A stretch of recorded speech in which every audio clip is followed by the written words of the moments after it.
Friends, આપણે 9 સુધીના વિકલ્પો જોયા ને, તો ચાલો હવે જોઈ લઈએ આપણે 10મો વિકલ્પ. તો તેમાં શું કીધું છે કે 9 ડોટ્સ દ્વારા ખાલી જગ્યા સ્વરૂપ દર્શાવી શકાય. તો જુઓ આ 1 2 3 પછી 4 5 6 7 8 અને 9 આ ડોટ્સ દ્વારા આપણે તો કે ચોરસ દર્શાવી શકીએ, એટલે કે 9 ડોટ્સ દ્વારા આપણે ચોરસ સ્વરૂપ દર્શાવી શકીએ. એટલે શું આવશે? ઓપ્શન એ ચોરસ. તો હવે જોઈએ આપણે પ્રશ્ન નંબર 4. શું કીધું છે? નીચેના વિધાનો ખરા છે કે ખોટા તે લખો. તો તેમાં પહેલું શું કીધું છે કે 25 ગુણ્યા 300 ગુણ્યા 10,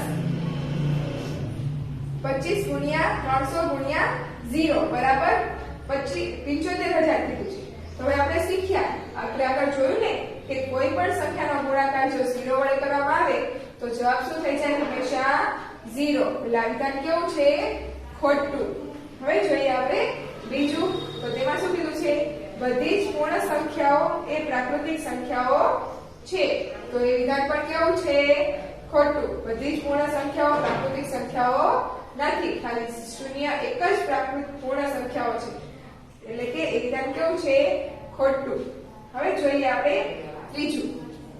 તો તેમાં શું કીધું છે કે 25 + 10 - 35 / 10 નું સાદુરૂપ 0 થાય છે. તો ચાલો આપણે જોઈ લઈએ. શું કીધું છે? 25 + 10 - 35 અને છેદમાં 10 આનું સાદુરૂપ કે છે 0 થાય છે. તો ચાલો આપણે જોઈ લઈએ. તો હવે 35 20 + 10 એટલે કે 35 - 35 અને છેદમાં 10. તો શું થયું? 35 માં 35 છે તો 0 અને છેદમાં 10 એટલે 0 ના છેદમાં 10 હોય તો શું થઈ જાય? તો કે 0 થઈ જાય. તો શું આવશે? 0. એટલે આ વિધાન કેવું છે? સાચું. તો શું આવશે? પ્રશ્ન નંબર વિધાન ત્રીજું કેવું છે? સાચું. એટલે કે 25 + 10 - 35 ના છેદમાં 10 નું સાદુરૂપ શું થાય છે? 0. હવે જોઈએ આપણે ચોથું. તો તેમાં શું કીધું છે? 1 માં 0 ઉમેરતા જવાબ 10 થાય. હવે આ 1 છે એમાં આપણે +0 કરીએ તો જવાબ શું આવે? તો કે 1 જ આવે. પણ આપણને શું કીધું છે? તો કે 10 થાય. તો આ વિધાન કેવું છે? ખોટું. હવે જોઈએ આપણે પાંચમું. તો પાંચમામાં શું કીધું છે કે બે સંખ્યાઓનો ગુણાકાર 1 થાય તો આ બે સંખ્યાઓ પૈકી એક સંખ્યા 1 હોય. હવે પેલું બે સંખ્યાઓ હોય એનો ગુણાકાર જો 1 થતો હોય તો આ બંને સંખ્યાઓ પૈકી એક સંખ્યા 1 હોય. તો આ વિધાન કેવું છે? ખોટું. બંને સંખ્યા 1 હોય ત્યારે તેનો ગુણાકાર 1 થાય. એટલે કે તે વિધાન કેવું છે? ખોટું. હવે જોઈએ આપણે છઠ્ઠું. તો શું કીધું છે? બે સંખ્યાઓનો ગુણાકાર 0 થાય તો આ બે સંખ્યાઓ પૈકી એક સંખ્યા 0 હોય. હવે કોઈ પણ સંખ્યાનો જો ગુણાકાર 0 વડે કરવામાં આવે તો તેનો જવાબ શું થઈ જાય? 0. એટલે કે બે સંખ્યાઓ પૈકી એક સંખ્યા 0 હોય તો પણ જવાબ શું આવી જાય? 0. એટલે કે આ વિધાન કેવું છે? સાચું. હવે જોઈએ સાતમું. તો તેમાં શું કીધું છે? બે અંકની સંખ્યાની પહેલાની સંખ્યા બે અંકની જ હોય. તો જુઓ શું કીધું છે? બે અંક હોય જેમ કે આપણે 10 છે એની પહેલાની સંખ્યા રહી તો એ પણ બે અંકની જ હોય એમ કહેવાનું છે. તો એ જરૂરી નથી. બે અંકના પહેલાની સંખ્યા પણ એક સંખ્યા હોઈ શકે. એટલે શું છે આ વિધાન? ખોટું. હવે જોઈએ આઠમું. તો તેમાં શું કીધું છે કે બે અંકની સંખ્યાની પછીની આવતી સંખ્યા બે અંકની જ હોય. હવે તે છે બે અંકની સંખ્યા છે જેમ કે આ એની પછીની સંખ્યા શું થાય? તો કે 100.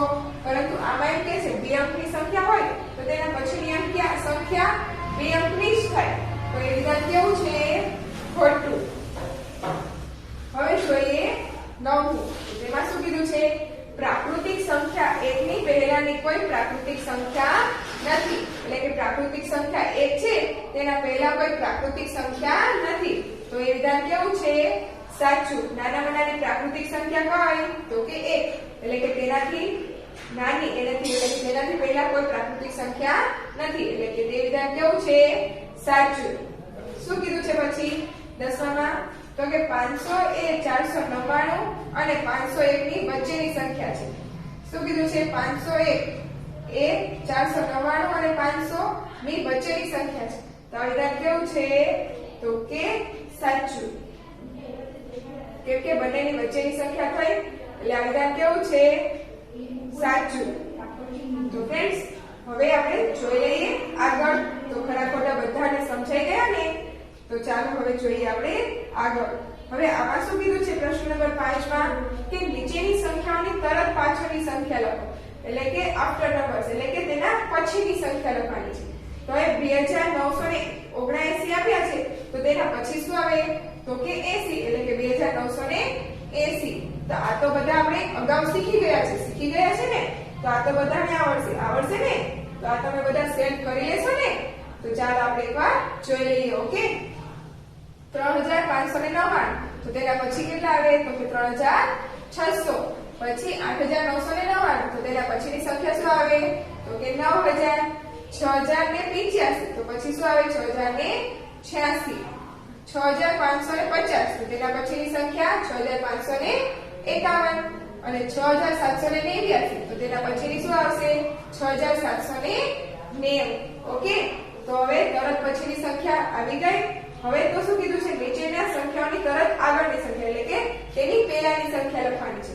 તો આપણે 6000 આપે છે. 6000 ની પહેલાની સંખ્યા શું થાય? 5999.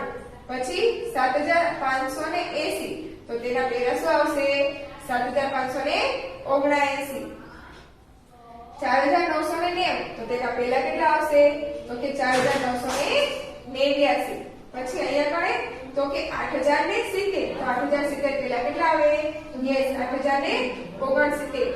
પછી 5983 તો તેના પહેલા કેટલા આવશે? 5982. અને છેલ્લે છે 9999 તો તેના પહેલા કેટલા આવશે? તો કે 9998. તો ફ્રેન્ડ્સ આ બધાને સમજાઈ ગયું? તો તરત આગળની સંખ્યા શોધતા બધાને આવડી ગઈ છે? તો હવે જોઈ લઈએ આપણે 7મું. 7માં શું કીધું છે?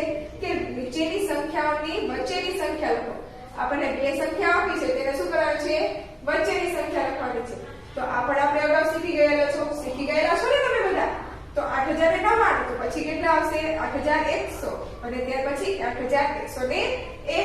હવે આપણને બીજામાં 7000 અને 7002 આપ્યા છે તો શું આવશે વચમાં? 7001. પછી ત્રીજામાં 7550 અને 7552 તો વચમાં કેટલા આવશે? 7551. પછી ચોથામાં 6899 અને 6901 તો વચમાં કેટલા આવશે? 6900. તો ફ્રેન્ડ્સ આ બધાને સમજાઈ ગયું ને? તો હવે આ પૂછવામાં આવે તો બધાને આવડશે ને? તો ચાલો હવે જોઈએ આપણે 8મું. 8માં શું કીધું છે? તો કે સંખ્યા રેખાનો ઉપયોગ કરીને સરવાળો મેળવો. શું કરવાનું છે આપણે? સંખ્યા રેખાનો ઉપયોગ કરીને સરવાળો મેળવવાનો છે. આપણને રકમ શું આપી છે? 4 + 2. તો 4 છે, 4 + 2 કેટલા થાય? તો કે 6. તો કે 1 અને 2 ઉમેરે એટલે કેટલા થઈ ગયા? 6. એટલે કે 4 + 6 એટલે કે 2 એટલે કે 6. તો ફ્રેન્ડ્સ આ તો તમને બધાને આવડશે ને? 4 માં કેટલા ઉમેર્યા? તો કે 1 અને 2 એટલે કે 4 માં 2 ઉમેર્યા તો કેટલા આવ્યા? તો કે 6. એટલે 4 + 2 કેટલા થઈ ગયા? 6. તો ફ્રેન્ડ્સ આવું પૂછવામાં આવે બધાને તો આવું બીજું પૂછવામાં આવશે બધાને આવડશે ને? તો આવા દાખલા ચાલો આપણે આગળ કરવા છે ને બધાને? તો ચાલો આપણે આગળ જોઈ લઈએ. ઓકે.